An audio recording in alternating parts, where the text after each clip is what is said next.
Welcome to our channel. Today we how to update design handoff in Figma using auto layout. Easy tutorial step by step clearly. Open Figma and navigate to the design file you want to update.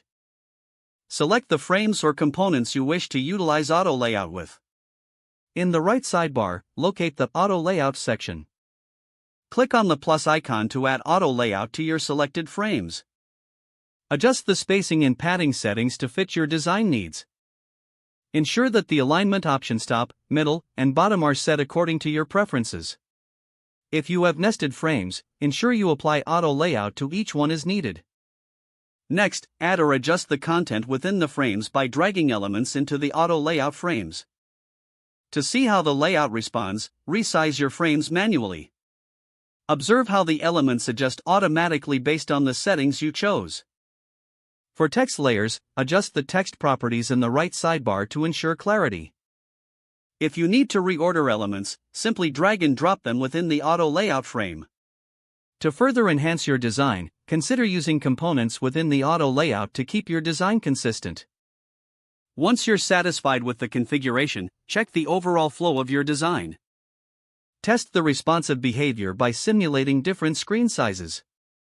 Save your changes before proceeding to share or export the updated designs. Now, your design handoff with auto layout is ready for collaboration and delivery. If the page does not load, refresh the browser or try again in a private or incognito window. Make sure you are using the correct email address, then retype it carefully to avoid small typos. If your password is not accepted, use the reset option and create a new strong password you can remember. Check your spam folder for verification or security emails, then complete any requested confirmation steps. Enable two-factor authentication if available to improve account security and reduce unauthorized access risk. After signing in, review your profile details so your contact information and settings are accurate and current. If you see an error message, note it down and try again after restarting your device and internet connection.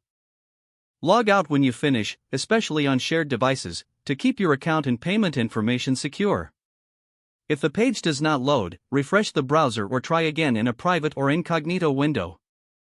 Make sure you are using the correct email address, then retype it carefully to avoid small typos. If your password is not accepted, use the reset option and create a new strong password you can remember. Don't forget to like this video and subscribe to our channel for more step-by-step tech guides.